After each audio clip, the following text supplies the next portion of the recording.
और कोई प्रॉब्लम है तो डिस्कस कर लीजिए।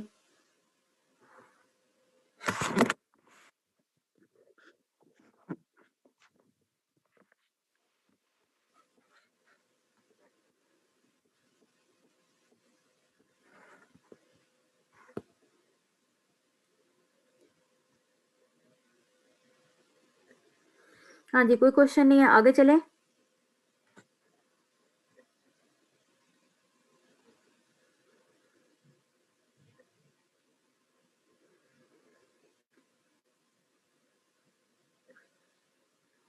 मेरी आवाज आ रही है सबको?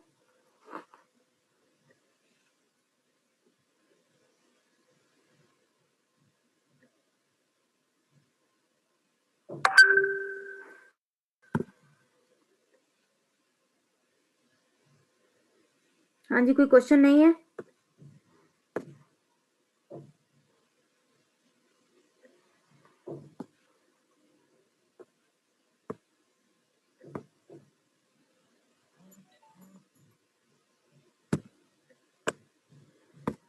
चलें हम आगे चलते हैं। मिस आपको मैंने व्हाट्सएप किया था, एक क्वेश्चन है वो करना पूछना था।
बता दें,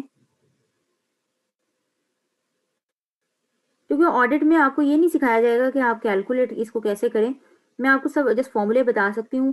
वैल्यूज जो पुट करके आपने रेशियोज का कॉन्सेप्ट सीखना है डिटेल में, वो तो आपको अकाउंटिंग में सवालात मिलेंगे इसके।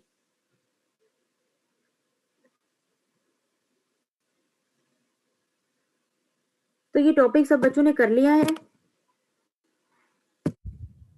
Yes ma'am. ये कर लिया हुआ है तो उसमें कोई अनिका आप ही क्वेश्चन आइडेंटिफाई कर दें तो जिसमें रेशियोज कैलकुलेट करना बकायदा बताया हो, और ये भी बताया हो कि ये अच्छी है या बुरी है, जैसे मैंने कल आपको बताया था। अच्छी बुरी की तो खैर मैं इंटरप्रिटेशन तो आपको करना मैं सिखा रही हूँ, लेकिन उसकी जो कैलकुलेशन है वो आप अकाउंटिंग में सीखेंगे। मैम कैलकुलेशन FAR 1 में सीखी है, इंटरप्रिटेशन नहीं सीखी। बिल्कुल ठीक है, तो इंटरप्रिटेशन ही तो मैं आपको सिखा रही हूँ। ठीक है, तो आप कैलकुलेशन आप सीख चुके हैं, ये जस्ट फॉर्मूला है, ये मैथमेटिक्स है। फॉर्मूला उठा के उसके अंदर वैल्यूज पुट कर लेना, उसको कैलकुलेटर से कैलकुलेट कर लेना, इसमें कोई ऐसे बड़ी बात नहीं। ये ऑलरेडी आप FAR 1 में आपने बताया जी आप सीख चुके हैं, तो जाहिर सी बात है ये सारे बच्चे सीख चुके होंगे। ऑडिट पढ़ रहे हैं आप, कैफ 9 लास्ट पेपर पढ़ रहे हैं, तो अब मैं आपको इंटरप्रिटेशन सिखा रही हूँ, तो आप उस पर ज़रा फोकस करें। कैलकुलेशन जो है वो आप वहाँ से कर सकते हैं। तो जो बच्चे ये रिक्वेस्ट कर रहे थे कि हमें बाकायदा सवाल में वैल्यूज पुट करके वो बता दिया जाए, तो देखें ये आप ऑलरेडी कैलकुलेशन सीख भी आए हैं, तो प्रीवियस अपने जो सब्जेक्ट है वहाँ से देख के तो कैलकुलेट करना कोई मुश्किल बात नहीं है। इंटरप्रिटेशन में आपको बता देती हूँ, हमारी 2 रेशोज रह गई थी, 2 कैटेगरीज, वो मैं आपको करवाती हूँ। कोई बच्चे स्टूडेंट जो है वो कोई सवाल देख ले, वहाँ से पिक्चर लेके उसका आंसर यहाँ ग्रुप में शेयर कर ले, ताकि बाकी स्टूडेंट्स भी एटलीस्ट रेशोज कैलकुलेट करना सीख लें।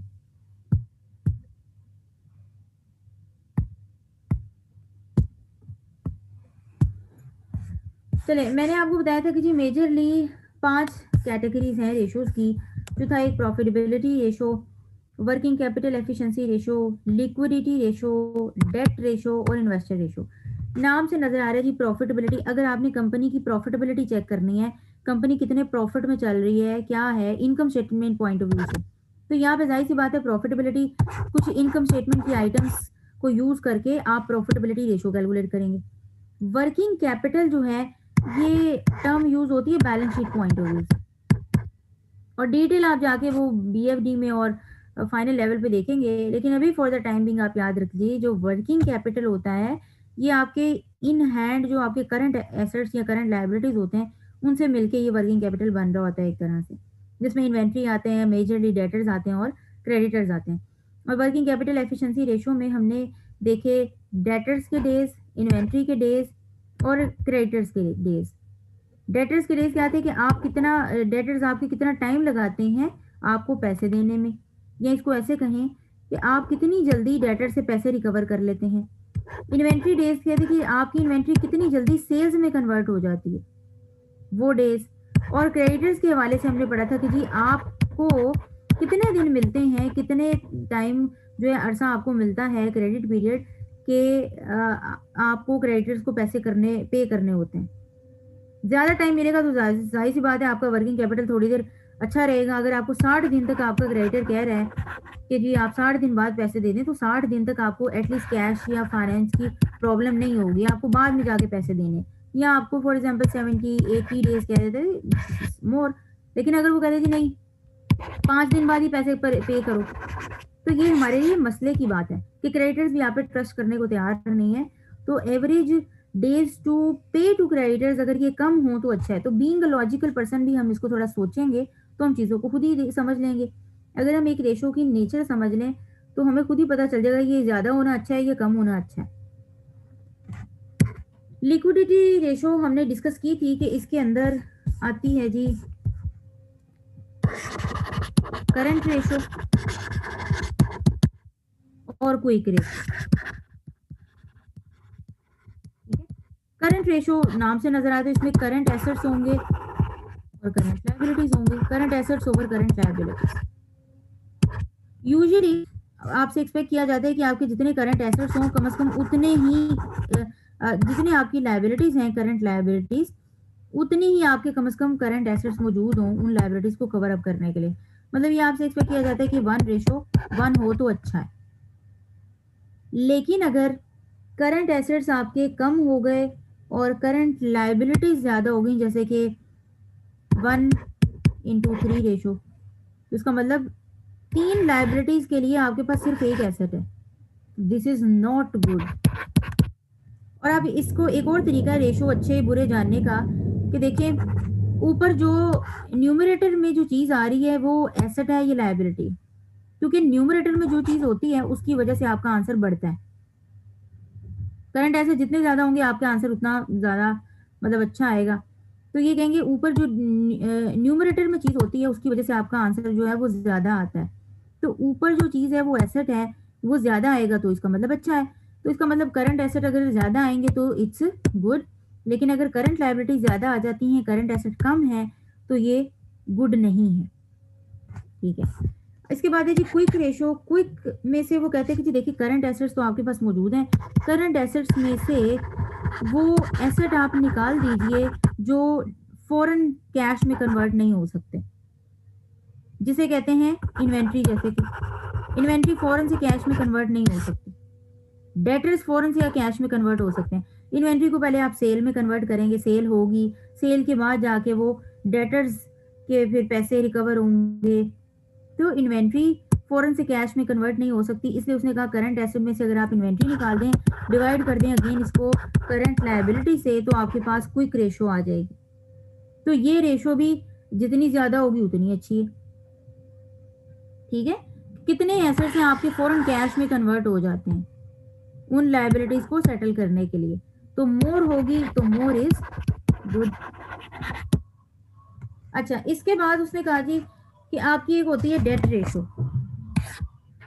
जैसे डेट रेशो की हमने कैटेगरीज देखी, करंट रेशो और क्विक रेशो आपकी लिक्विडिटी रेशो में आती है। लिक्विडिटी से मुराद नाम से नजर आ रहा है कंपनी की लिक्विडिटी वर्थ चेक करने के लिए कि करंटली उसके पास कितना कैश इन हैंड पड़ा होता है, करंटली उनके पास कितने एसेट पड़े होते हैं अभी शॉर्ट टर्म नीड्स को पूरा करने के लिए। इसके बाद उसने कहा जी डेट रेशो, नाम से नजर आ रहा है कि जी कहीं से लोन वगैरह लिया होगा, तो ये डेट रेशो ज्यादा होगी तो बुरा है, ठीक है। डेट अगर ज्यादा हो जाएगा तो ये बुरा है। फॉर एग्जाम्पल इसमें उसने कहा जी कि दो रेशोज आती हैं, एक होती है गेयरिंग रेशो और एक होती है इंटरेस्ट कवर। अब गेयरिंग जो रेशो है इसको वो कहता है कि देखें लॉन्ग टर्म डेट लीजिए, लिक्विडिटी में आपके शॉर्ट टर्म लायबिलिटीज और शॉर्ट टर्म की चीजें जो हैं वो लिक्विडिटी में कवर हो गई। अब डेट की अगर मैं बात करूं तो मैं लॉन्ग टर्म डेट की बात करूं, लॉन्ग टर्म डेट लीजिए और देखिए ये आपके कैपिटल एम्प्लॉयड, बल्कि कैपिटल एम्प्लॉयड में से भी आपने लॉन्ग टर्म निकाल दिया तो बाकी आपकी सिर्फ इक्विटी रह गई। तो लॉन्ग टर्म डेट आपका इक्विटी के कितने परसेंटेज में है, मल्टीप्लाई बाय 100 कर दीजिए। फॉर एग्जाम्पल लॉन्ग टर्म उसने डेट आपने फाइनेंशियल स्टेटमेंट से देखा, बैलेंस शीट से आपको नजर आया 100 मिलियन का।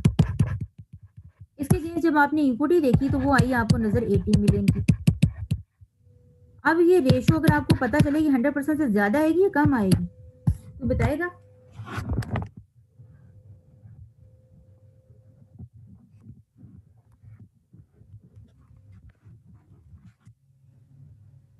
One 125%. 125%, that is very bad. इसका मतलब आपका लॉन्ग टर्म डेट जो है वो 25% जो है वो ज्यादा है, ठीक है, इक्विटी से।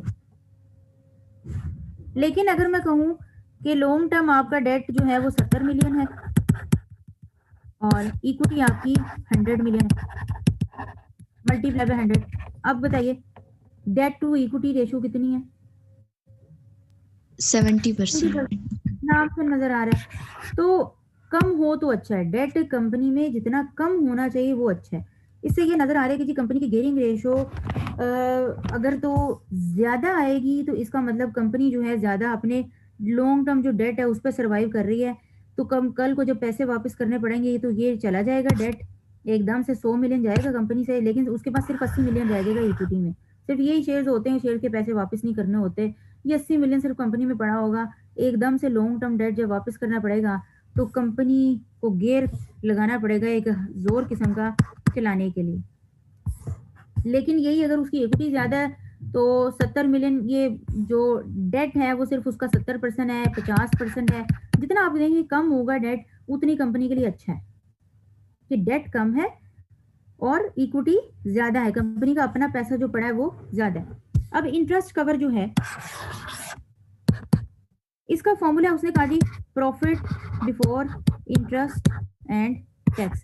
आपने जहां पे भी प्रॉफिट लेना है उसने profit before interest and tax ही लिया होता है, क्योंकि ये जो इंटरेस्ट और टैक्स है ये आपके प्रॉफिट को जो है वो रिड्यूस कर देते हैं और इनका कोई ऐसा कोई रोल नहीं होता किसी डिटर्मिन करने के लिए कोई फैक्टर, क्योंकि इंटरेस्ट भी फिक्स होता है, टैक्स भी आपके टैक्स अथॉरिटीज के हिसाब से फिक्स है और जो कैलकुलेट किया जाता है ये जो होता है। बाकी इससे पहले आप प्रॉफिट कैलकुलेट कर लें, वो प्रॉफिट है जो ऐसा है जो बताता है कि कंपनी ने असल में क्या कमाया। कहीं ऐसा ना हो कि प्रॉफिट इंटरेस्ट और टैक्स के बाद कोई प्रॉफिट बचे ही ना, तो हम कहें कि जी कंपनी ने कुछ कमाया ही नहीं, ठीक है। इंटरेस्ट और टैक्स ज्यादा हो सकता है लेकिन हम इसलिए कहा कि हम उसे डिटर्मिनेंट में रखेंगे नहीं, हम हमेशा profit before interest and tax लिया करेंगे। उसने कहा जी आप प्रॉफिट बिफोर इंटरेस्ट टैक्स लीजिए, आप इंटरेस्ट कवर निकालना चाहते हैं, प्रॉफिट बिफोर इंटरेस्ट टैक्स ऊपर लीजिए, नीचे लिखिए interest charged during the year, ठीक है। अब ऊपर न्यूमरेटर में प्रॉफिट है, आंसर अगर ज्यादा आएगा तो अच्छा है या बुरा है?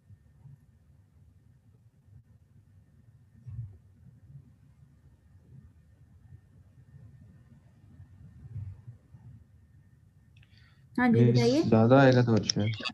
ज्यादा आएगा तो अच्छा है, क्योंकि ऊपर जो चीज होती है वो जितनी ज्यादा होगी उतना आपका आंसर बढ़ता है, और ऊपर हमारी कोई लायबिलिटी नहीं है बल्कि हमारा एक प्रॉफिट इनकम नजर आ रही है, ये ज्यादा होगा तो अच्छा है। कैसे? ऊपर प्रॉफिट फॉर एग्जांपल आया हमारा तकरीबन लगा लीजिए 20 मिलियन का, 20 मिलियन का प्रॉफिट हुआ आपको इस साल। अभी इंटरेस्ट और टैक्स आपने नहीं निकाला, उसमें से 20 मिलियन का प्रॉफिट टोटल आपने जब इंटरेस्ट देखा पूरे आपके फाइनेंशियल स्टेटमेंट में नजर आया कि इंटरेस्ट चार्ज जो है वो कितना है। अब वैल्यू निकालिए कि क्या आया,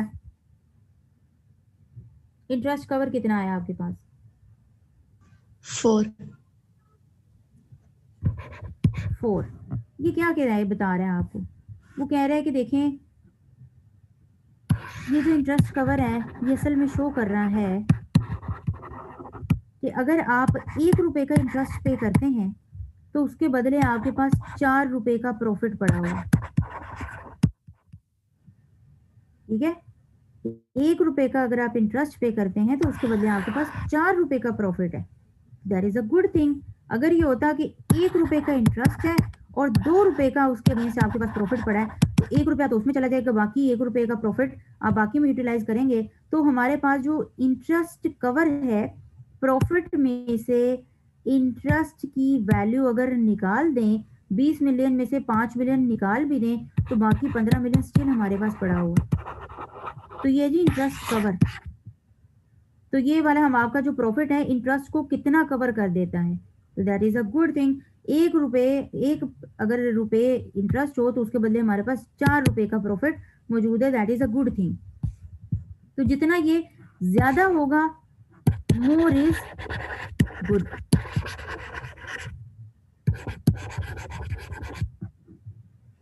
तो इसीलिए आपने देखा जी गेयरिंग वाले में जब देखा तो long term debt to equity ratio, तो ये जितना ज्यादा होगा उतना बुरा है।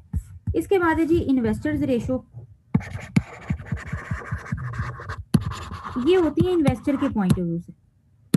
आप एक कंपनी में इन्वेस्ट करने जा रहे हैं, ठीक है, और आपका मकसद क्या है जी कि मैंने इस कंपनी में इन्वेस्ट करके कल को मुझे यहाँ से क्या रिटर्न मिलेगा, आप उसमें इंटरेस्टेड हैं। तो ये वाली रेशियोज स्पेसिफिकली एक इन्वेस्टर के पॉइंट ऑफ व्यू से कैलकुलेट की जा रही होती हैं कि जब आप किसी कंपनी में इन्वेस्ट करेंगे तो आप किस बात का ख्याल रखेंगे। तो उसने कहा देखें इसमें आती हैं 4 रेशोज इन्वेस्टर रेशो में। सबसे पहले तो आप उस कंपनी की ईपीएस कैलकुलेट करते हैं। EPS is earning per share. Earning आपको पता है कि प्रॉफिट को कहते हैं। तो इसमें अगेन उसने कहा जी कि अब जो आपने जो ईपीएस में आपने प्रॉफिट लेना है, ये profit before interest and tax नहीं लेना, बल्कि ये प्रॉफिट आफ्टर टैक्स होता है। ईपीएस में जो प्रॉफिट आ रहा होता है ये होता है profit attributable to ordinary shareholders. मजे की बात है कि जी इस प्रॉफिट के अंदर में से टैक्स भी लेस हो चुका हुआ है, इसमें से इंटरेस्ट भी निकल चुका है, इसमें से प्रेफरेंस जो शेयर होल्डर्स हैं उनका डिविडेंड भी निकल चुका है। ठीक है, अब ये सिर्फ और सिर्फ वो प्रॉफिट है जो attributable to ordinary shareholder, इसमें से किसी को अब कोई डिविडेंड शिविडेंड नहीं जाना, ये सारा का सारा अब प्रॉफिट ऑर्डिनरी शेयर होल्डर्स का पड़ा है। इसको डिवाइड कर दीजिए नंबर ऑफ शेयर्स के साथ, तो आपके पास अर्निंग पर शेयर आ जाएगी। अब बताइए ईपीएस फॉर एग्जांपल हम देखते हैं 30 मिलियन का प्रॉफिट हुआ आपको, आपने टैक्स भी लेस कर दिया, इंटरेस्ट भी निकाल दिया, आपके टोटल नंबर ऑफ शेयर जब आपने देखे तो वो है 4 मिलियन नंबर ऑफ शेयर है, ये share of capital, share capital नहीं है। मुझे बताइए अर्निंग पर शेयर कितनी आपके पास आई? 7.5। 7.5। इसका मतलब पर शेयर आपने इस साल ₹7.5 कमाया। एक शेयर के बदले आपने कंपनी में 7.5 अर्न किया है। तो ये ईपीएस जितनी ज्यादा होगी मोर इज गुड। ठीक है, मोर इज गुड। जितना आप ज्यादा आपकी ईपीएस आएगी अर्निंग पर शेयर, ये आपके लिए अच्छी है। चले, अब आप इन्वेस्टर हैं, आप उस कंपनी की फाइनेंशियल स्टेटमेंट पकड़ेंगे और आप उनका profit attributable to ordinary shareholder देखेंगे, आपने कहा अच्छा एक शेयर के बदले 7.5 रुपीज इन्होंने प्रॉफिट कमाया, तो इसका मतलब डिविडेंड भी थोड़ा ज्यादा ही पे करेंगे ऑर्डिनरी शेयर होल्डर्स को। तो आप कंपनी में इन्वेस्ट करने जा रहे हैं, ये उस पॉइंट ऑफ व्यू से सोच रहे हैं आप। ज्यादा डिटेल में ये रेशियोज आप अगेन मैं आपको बता रही हूँ BFD में सीखेंगे, जब फाइनल पे जाके आप डिसीजन मेकिंग सीख रहे होंगे। इसके बाद उसने दूसरी रेशियो आपको बताई, that is price earning ratio.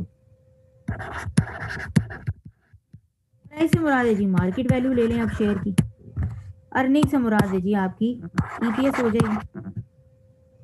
तो उसने कहा जी कि आप ऐसा कीजिए, शेयर की जो मार्केट वैल्यू है, करंट मार्केट वैल्यू क्या चल रही है, मार्केट प्राइस ऑफ शेयर,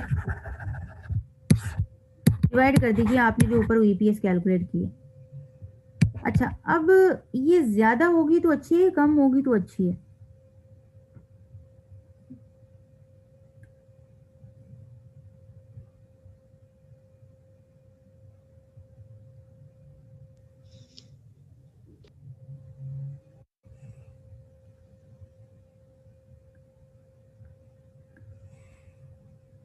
हाँ जी,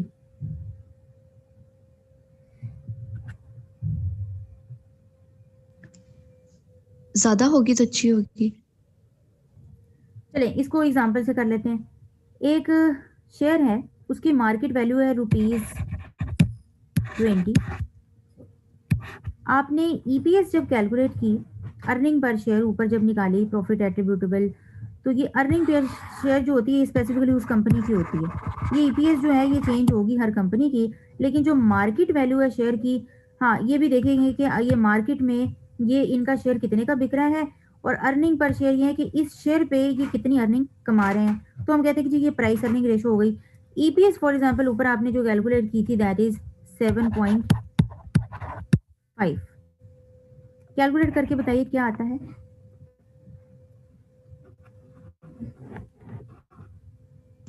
2.67।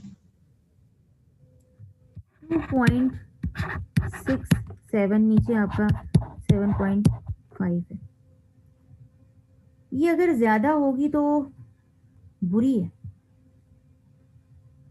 अब रीजन क्या है? रीजन ये है कि देखिए, आपने देखा कि उस कंपनी में प्रॉफिट उस पर शेयर में कितना वो कमा रही है, पर शेयर 7.5 अर्न कर रही है, जबकि मार्केट में उसकी प्राइस 20 रुपये चल रही है। तो मार्केट में वो शेयर डबल पे तकरीबन बिक रहा है, ट्रिपल पे।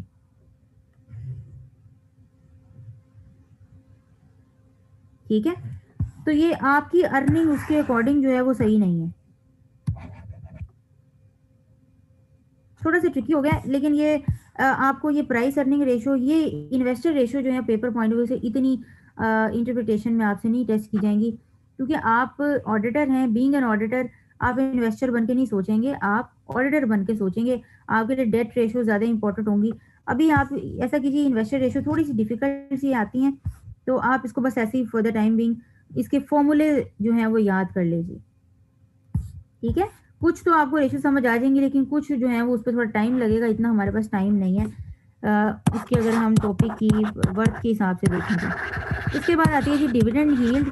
ये भी बड़ी इंपॉर्टेंट होती है कि कंपनी डिविडेंड पर शेयर कितना कमा रही है, दे रही है शेयर होल्डर्स को, और डिवाइड कर दीजिए current market price of share.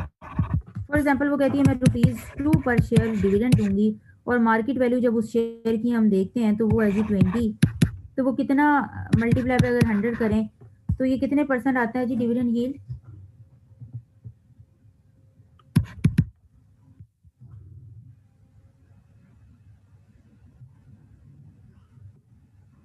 Ten percent. 10%। ये मतलब ये है कि देखें, मार्केट में इस शेयर की वैल्यू जो है वो 20 चल रही है, और कंपनी इसकी सिर्फ और सिर्फ 10% तक डिविडेंड दे रही है इसका। ये ज्यादा होगा तो अच्छा है, डिविडेंड यील्ड ज्यादा होगा तो अच्छा है, मोर इज गुड।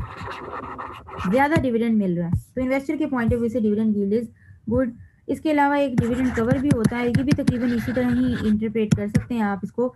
ईपीएस ले लेंगे आप, डिवाइड कर देंगे आप उसे डिविडेंड पर शेयर से, और या फिर आप ईपीएस की जगह आप प्रॉफिट बिफोर डिविडेंड भी ले सकते हैं, प्रॉफिट भी ले सकते हैं।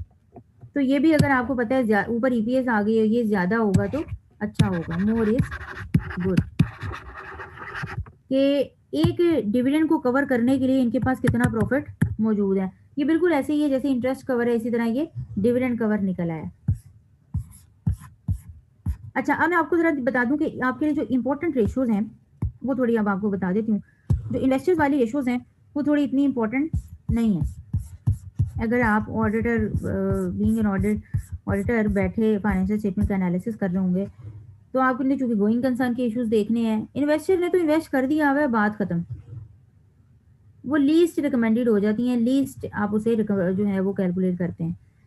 अच्छा, प्रॉफिटेबिलिटी आपके लिए बहुत इंपॉर्टेंट है, ये तीनों आप याद कीजिए और इसमें आपको कोई भी मसला नहीं होना चाहिए इवन इंटरप्रिटेशन में। कैपिटल एम्प्लॉयड आपको पता होना चाहिए क्या होता है, एसेट टर्नओवर रेशो, अगेन उसने कैपिटल एम्प्लॉयड ऊपर सेल्स रखी, कहीं ना कहीं ऊपर इसने प्रॉफिटेबिलिटी रेशो में ऊपर इनकम स्टेटमेंट की आइटम्स आ रही हैं, जैसे रिटर्न ऑन कैपिटल एम्प्लॉयड में profit before interest and tax ऊपर आ रहा है, एसेट टर्नओवर में ऊपर सेल्स आ रही हैं, प्रॉफिट टू सेल्स में उसने ऊपर प्रॉफिट लिया हुआ है, तो ये इनकम स्टेटमेंट आइटम जिसमें उठाई हुई है, तो जो कि आपको इनकम स्टेटमेंट की जो एक पोजीशन है वो डिपिक्ट कर रही होंगी।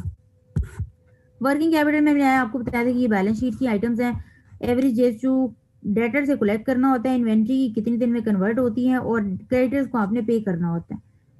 डेटर्स के लिए सेल्स रेलिवेंट हो जाती हैं, इन्वेंट्री के लिए कॉस्ट ऑफ सेल्स रेलिवेंट हो जाती है और क्रेडिटर्स के लिए परचेजेस रेलिवेंट हो जाती हैं। तो इस तरह से आप इसको डेज कैलकुलेट कर लेंगे।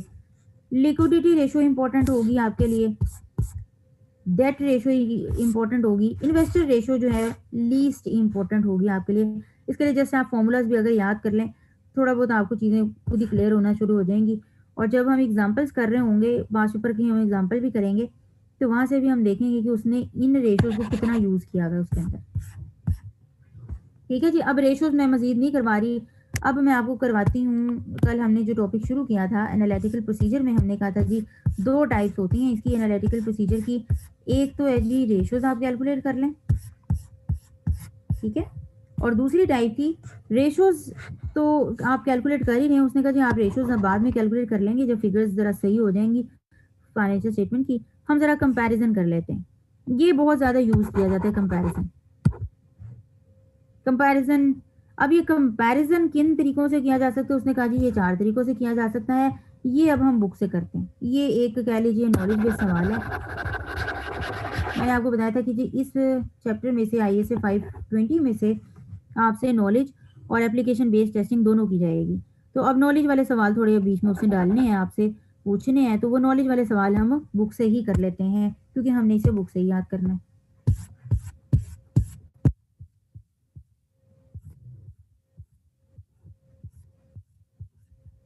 चलिए जी, कंपैरिजन में उसने कहा जी कि एनालिटिकल एसेंशियल जो फीचर है एनालिटिकल प्रोसीजर का वो है जी कंपैरिजन।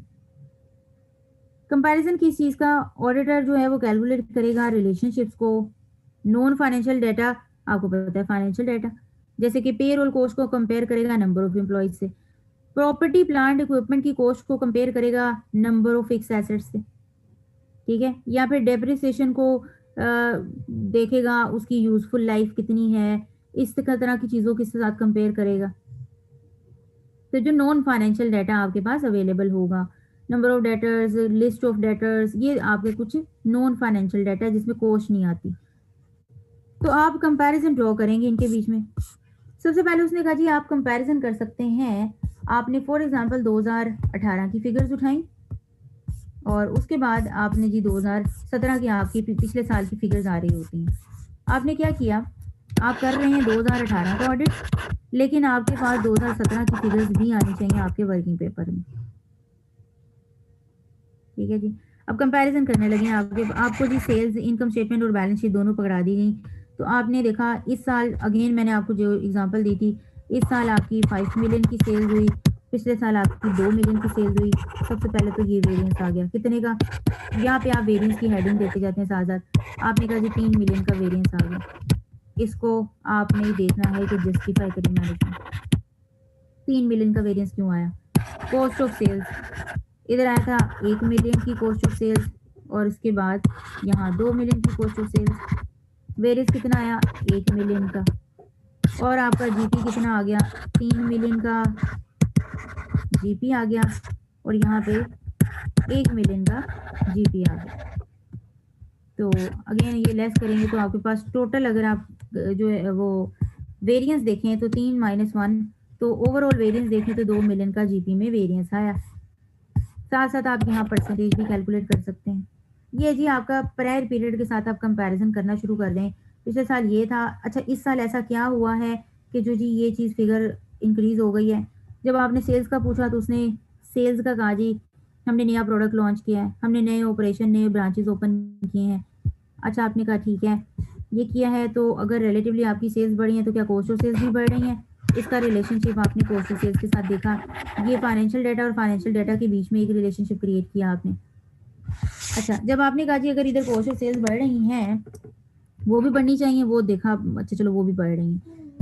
कॉस्ट ऑफ सेल्स अगर बढ़ रही हैं, सेल्स आपने बढ़ाई हैं, नई ब्रांचेस ओपन की हैं, तो फिर आपने कहा अगर नई ब्रांचेस ओपन की हैं तो आपके कुछ और सेलिंग एक्सपेंसेस भी बढ़े होंगे।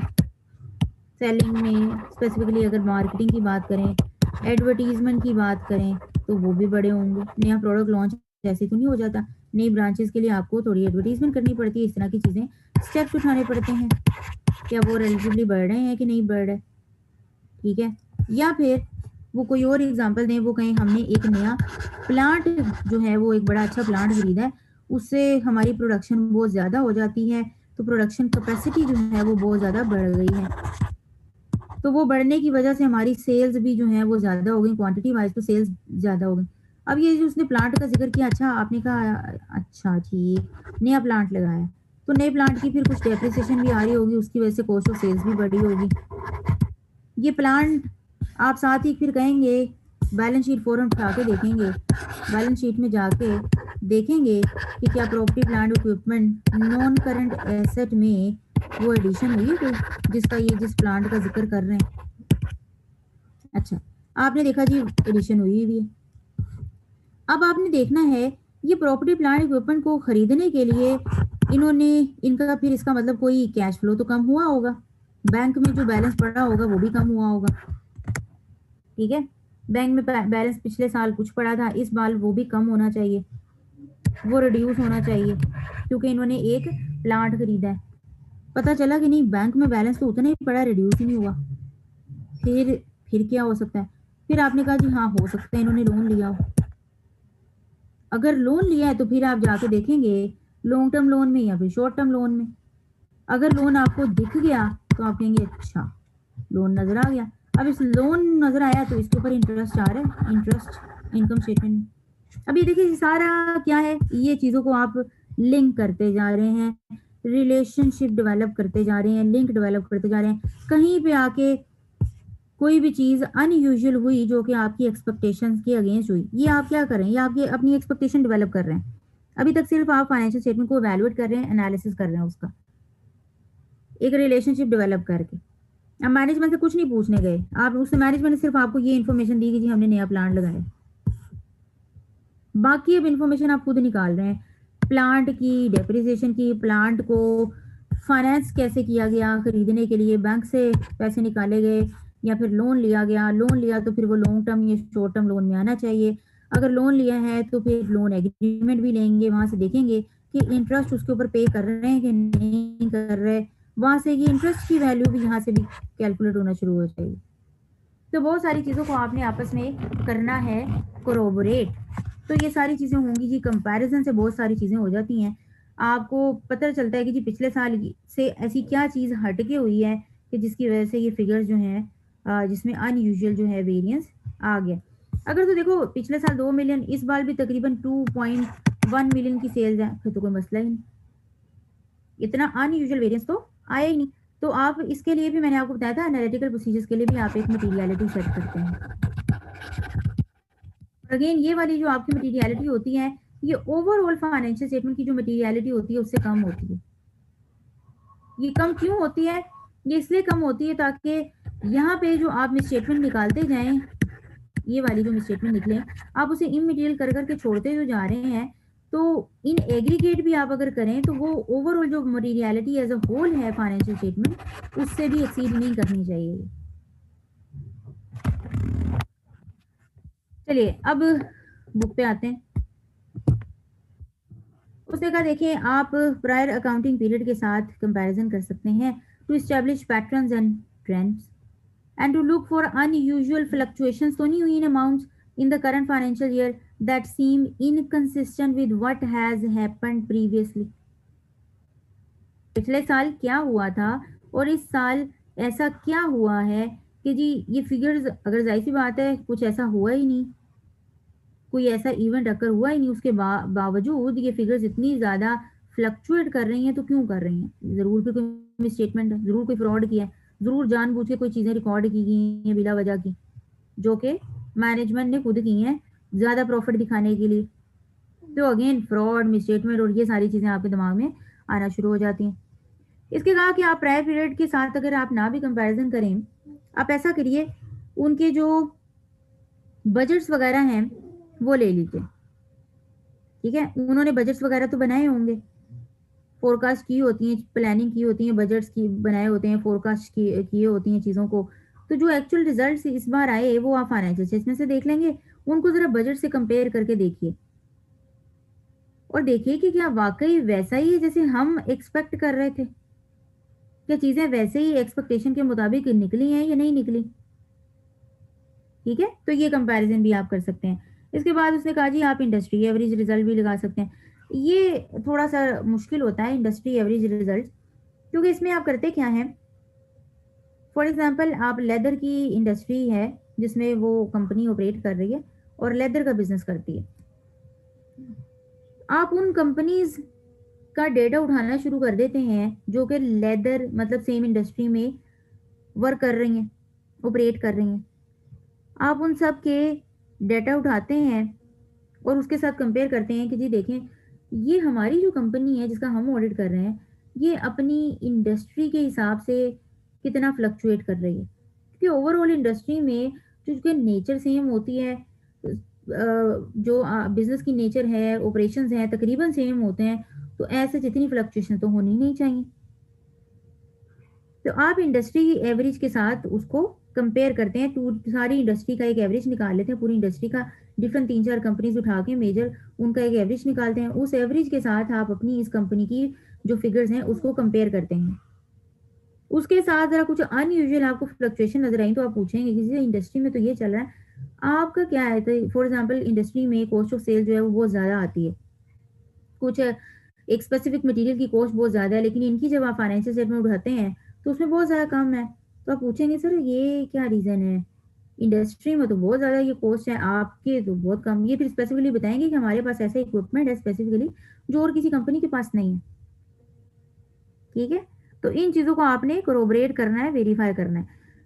अब उसने कहा जी कि ये कंपैरेबल इन्फॉर्मेशन आप अदर एंटिटीज़ की ले सकते हैं इंडस्ट्री में about individual entities same industry में जो ऑपरेट कर रही हैं, और ये इन्फॉर्मेशन आप ऑब्टेन कर सकते हैं एज अ होल फ्रॉम किसी इंडस्ट्री बॉडी या फाइनेंशियल इंफॉर्मेशन सर्विस कोई देने वाली ऐसी कंपनीज होती हैं जो स्पेसिफिकली इस पर्पज़ के लिए वर्क कर रहे होते हैं कि हम आपको डिफरेंट कंपनीज का डेटा प्रोवाइड करेंगे। तो information about individual company in the same industry, इसके अलावा आप पब्लिश फाइनेंशियल स्टेटमेंट्स उनकी उठा सकते हैं, ठीक है?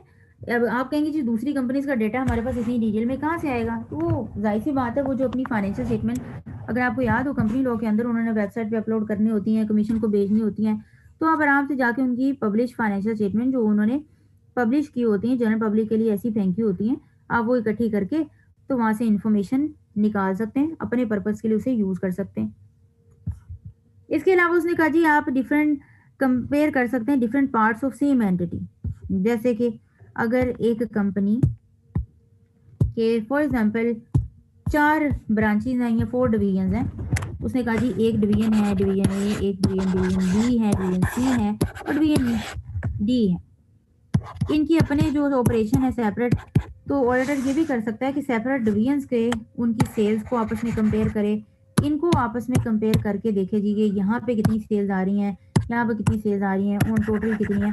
तो यहाँ से भी थोड़ा आइडिया हो सकता है कि कौन सी ब्रांच जो है वो लो ऑपरेट कर रही है और कौन सी ब्रांच में कोई गोइंग कंसर्न इश्यूज तो नहीं हो सकते, और किस ब्रांच में अनयूजुअल जो है ज़्यादा सेल्स हो रही हैं, वो क्यों हो रही हैं।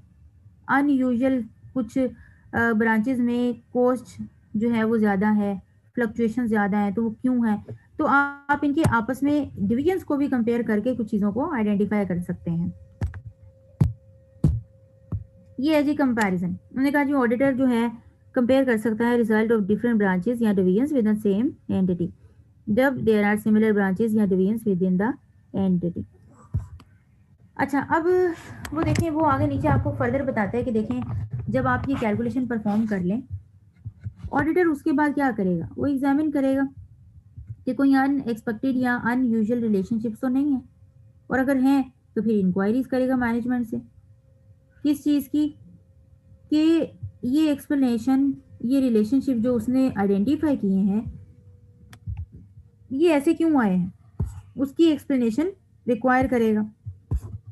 उसके बाद फिर वो क्या रेशोज भी देखेगा, रेशोज को कंप्यूट भी करेगा और इंटरप्रेट भी करेगा। और एंड पे उसने ये लाइनें लिखी सेकंड पैराग्राफ में, सेकंड लास्ट लाइन देखिए, you should ensure that you are familiar. आपसे कहा जा रहा है कि एग्जाम पॉइंट ऑफ व्यू से कि आप फेमिलियर हों इन रेशोज के साथ, क्योंकि आपसे पेपर में कंप्यूट करने को भी कहा जाएगा और आपसे ये भी कहा जाएगा कि इसको इंटरप्रेट कीजिए की रेशोज इन द एग्जाम, तो बी प्रिपेयर्ड।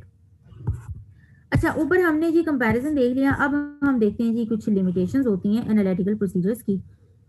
कि एनालिटिकल प्रोसीजर वैसे तो आपको नजर आ रहा है जी बड़े फायदा देते हैं, आप रिलेशनशिप डेवलप करते हैं, आप देखते हैं कि जी कोई अनयूजुअल फ्लक्चुएशन, अनयूजुअल वेरिएंस तो नहीं आया, ये सारी चीजें करने में तो बड़ी अच्छी लग रही हैं, लेकिन अब इसकी कुछ लिमिटेशंस हैं।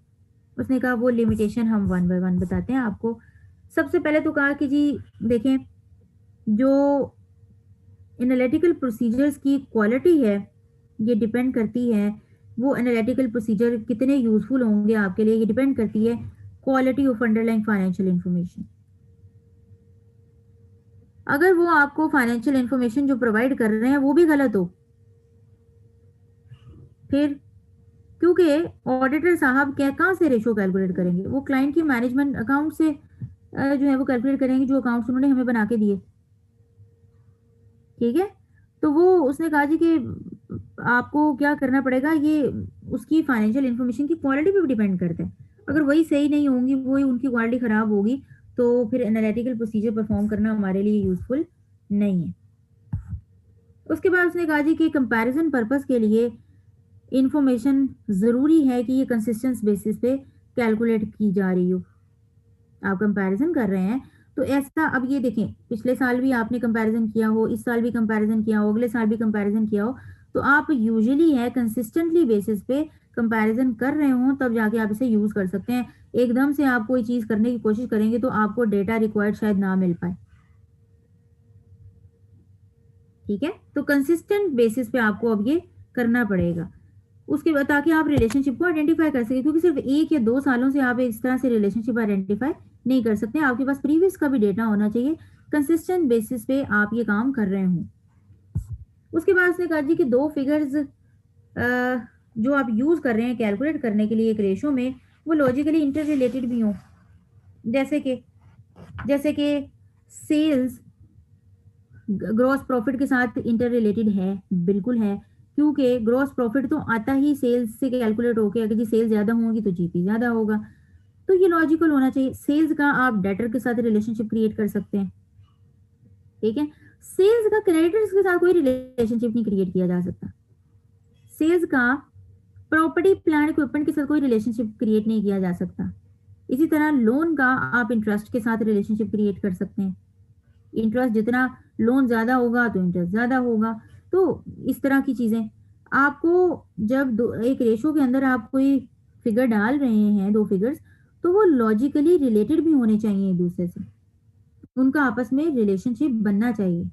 ऐसा नहीं कि अब डेप्रिसिएशन का नॉन करंट एसेट के साथ ही रिलेशनशिप बन सकता है, डेप्रिसिएशन का इन्वेंट्री के साथ कोई रिलेशन नहीं बन सकता।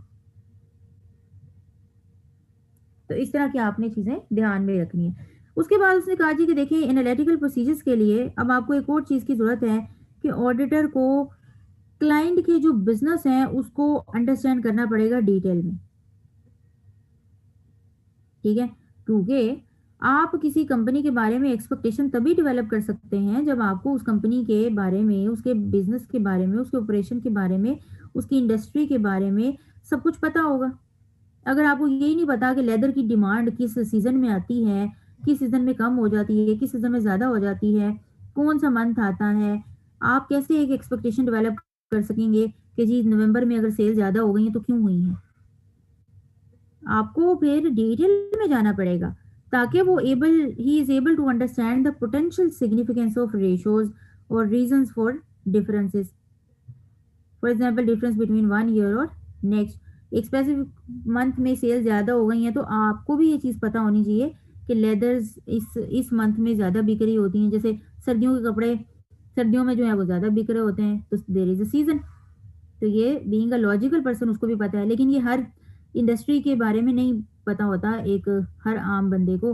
आप जिस कंपनी को ऑडिट करने जा रहे हैं उसकी अपनी अपनी एक सेपरेट इंडस्ट्री, अपनी डिमांड्स हैं, अपनी सप्लाईज हैं, उसकी नेचर को, उसकी नीड्स को, उसके बिजनेस को आपको समझना पड़ेगा। तो इसलिए कहा कि एनालिटिकल प्रोसीजर्स के लिए ये चौथा पॉइंट भी बड़ा इंपॉर्टेंट है। आपको ऑडिटर को जो है वो उसके बिजनेस को जो है डिटेल में अंडरस्टैंड करना पड़ेगा। और ऑडिटर साहब तो आते हैं 2 महीने के लिए बस। इतनी देर में वो बेचारा ऑडिट करे कि अंडरस्टैंड करे बिजनेस को क्या करे, उसने और बहुत सारे काम करने होते हैं। तो अगेन ये इनहेरेंट लिमिटेशन में हमारा कवर हो जाता है। अच्छा, अब आगे उसने कहा जी कि एनालिटिकल प्रोसीजर्स और एग्जाम्स। ये अब आपको टोटली जो एग्जाम्पल दी हैं उसने, ये टोटली एग्जाम्पल दी हैं ताकि आप पेपर में एग्जाम सिनेरियो में बैठे हैं तो आपने सिनेरियो को सोल्व कैसे करना है। इसको थोड़ा सा ज़रा ये जितने पॉइंट्स मैंने दिए हैं आपको 3 मिनट 2 मिनट में ज़रा ये सारा एक दफ़ा गो थ्रू कर लीजिए, फिर इसको मैं थोड़ा सा एक्सप्लेन कर देती हूँ। अपने तौर पे इसको गो थ्रू कर लीजिए।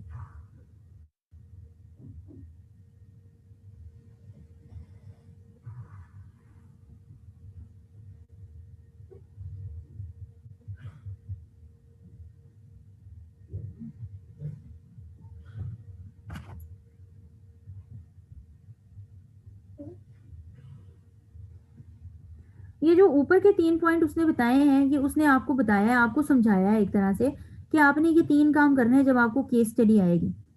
एक तो आपने अनयूजुअल फीचर आइडेंटिफाई करने हैं ड्राफ्ट फाइनेंशियल स्टेटमेंट में, क्या है अनयूजुअल चीज नजर आई है आपको। उसके बाद फिर आपने सजेस्ट करना है कि क्या हम जाके अनयूजुअल फिगर के बारे में क्या क्या किन किन चीजों के बारे में इन्वेस्टिगेट करें क्लाइंट से, और फिर पॉसिबल एक्सप्लेनेशन प्रोवाइड करें for the unusual figures in the financial statement. मतलब आपकी एक्सपेक्टेशन क्या है, पॉसिबल क्या हो सकती है कि ये चेंजेस जो आपने एक्सपेक्टेशन डेवलप की होगी depending upon the nature of the entity और बिजनेस को जब आपने अंडरस्टैंड किया होगा तो आपने भी कोई एक्सपेक्टेशन डेवलप की होगी। तो फिर आप खुद भी कुछ सोचेंगे कि जी पॉसिबल एक्सप्लेनेशन क्या हो सकती है कि ये अनयूजुअल फिगर क्यों हो सकती हैं। और आगे एग्जांपल उसने बता दी अनयूजुअल आइटम्स की फाइनेंशियल स्टेटमेंट में that analytical procedure would reveal. वो है जी कि अगर एकदम से आपको नजर आए substantial increase in sales revenue but a substantial decrease in the cost of sales, तो ये एक अनयूजुअल डिफरेंस है। ये अनयूजुअल डिफरेंस क्यों है जी?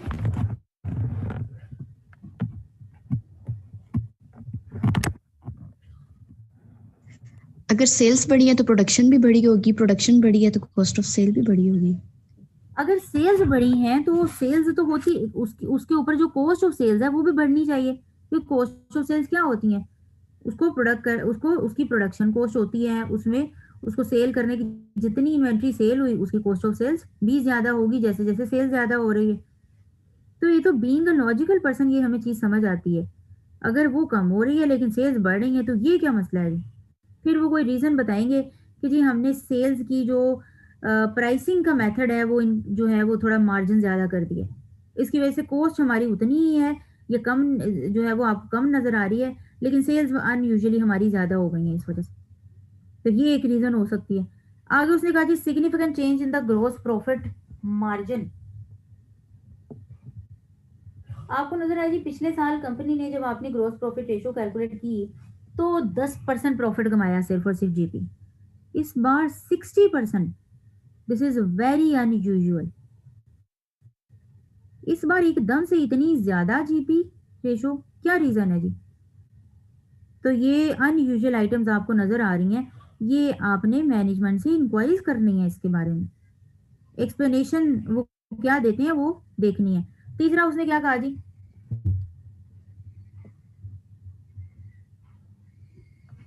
एडमिन एक्सपेंसेस में क्या आ रहा होता है?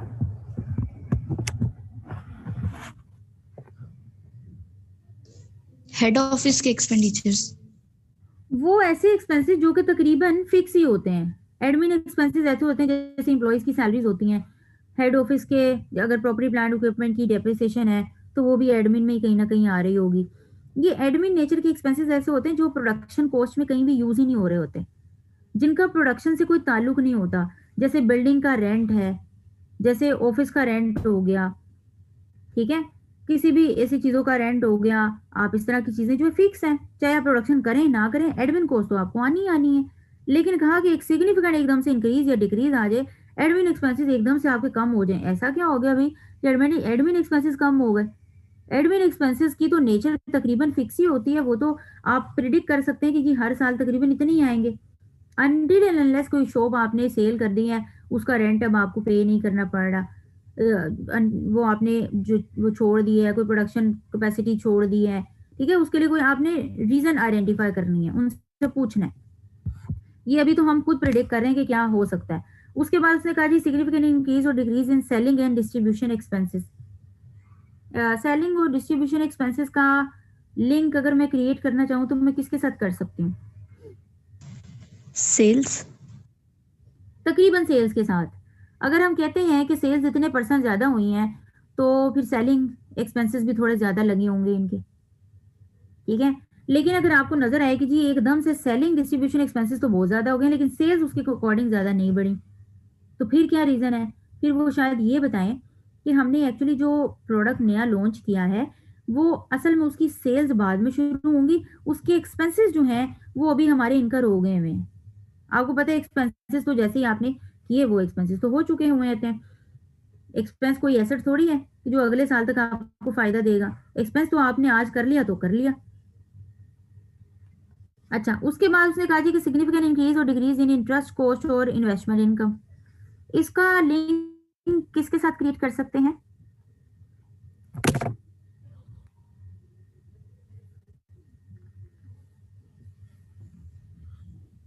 इंटरेस्ट का लोन के साथ। लोन के साथ। लोन के साथ। और इन्वेस्टमेंट इनकम का?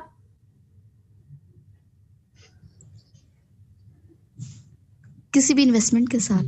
किसी भी इन्वेस्टमेंट के साथ जिसके ऊपर वो इनकम आ रही है। आपने ऐसा हो सकता है कि बैंक में कोई इन्वेस्टमेंट की हो, किसी कंपनी के शेयर्स परचेज कर लिए हो, जैसे कि 8% तक 9% तक, उसके ऊपर आपको डिविडेंड मिलेगा या कोई इन्वेस्टमेंट इनकम आ रही होगी स्पेसिफिकली। कोई भी और तरह की इन्वेस्टमेंट, किसी फंड में आपने इन्वेस्ट कर दिए, किसी और कैपिटल नेचर आइटम में इन्वेस्ट कर दिए, तो उसके ऊपर कुछ इन्वेस्टमेंट इनकम आ सकती है। इसको आप रिलेशनशिप क्रिएट करेंगे अपने इंटरेस्ट जो कॉस्ट है वो लोन के साथ, जाहिर सी बात है लोन के ऊपर आपको इंटरेस्ट आ रहा होगा। तो अगर आपकी इंटरेस्ट कॉस्ट तो वो बहुत ज्यादा हो रही है जबकि लोन उतना ही है, तो ये एक अगेन एक क्वेश्चन है कि जी सिग्निफिकेंट इंक्रीज या डिक्रीज क्यों आ गया है। और इसके बाद है जी significant change in the net profit margin. जब आपको पता है कि पिछले साल भी यही चीजें थी, इस साल भी यही चीजें हैं, सेल्स भी तकरीबन उतनी है, कोई नया प्रोडक्ट भी लॉन्च नहीं किया, कोई नया प्लांट भी नहीं लगाया, कोई नया लोन भी ऑब्टेन नहीं किया, कोई ऐसा इस साल कोई चेंजेस ऐसा हुई नहीं, लेकिन नेट प्रॉफिट का जो मार्जिन है, मतलब जो परसेंटेज है वो आप कैलकुलेट करेंगे रेशो, वो चेंज कर गई है इतनी ज्यादा। पिछले साल फॉर एग्जाम्पल 30% था, इस बार नेट प्रॉफिट हुआ 45%। फिर ऐसा क्या हो गया? एक्सपेंसेस की नेचर सेम है, एक्सपेंसेस भी तकरीबन उतने ही होने चाहिए, सेल्स भी तकरीबन उतनी है, तो फिर नेट प्रॉफिट भी तकरीबन उसके आसपास परसेंटेज होनी चाहिए। तो वो क्यों है, इतना चेंज क्यों है? ये सवाल आपके एग्जाम पॉइंट ऑफ व्यू से है कि जो आपने एग्जाम में इसको कैसे करना है। ये जो एग्जाम्पल है ये मैं आप पे छोड़ रही हूँ, ये आपने खुद करनी है। ये जो एग्जाम्पल है इसको अच्छे से समझना है और कल इस पे आपने मुझसे डिस्कशन करनी है। और सवाल कोई भी बच्चा आइडेंटिफाई कर लीजिए रेशोज में से, और वो ग्रुप में शेयर भी कर ले जिसमें उसने बकायदा सारी फिगर्स को कैलकुलेट करना बताया हो कि जी ये वाली रेशो कैसे कैलकुलेट करते हैं, ताकि बाकी आपके बच्चों, बाकी आपके फेलो बींग्स की थोड़ी हेल्प हो जाए। चलिए मैं मीटिंग एंड कर रही हूँ, कल इंशाल्लाह ताला मिलते हैं। ओके जी, अल्लाह हाफिज।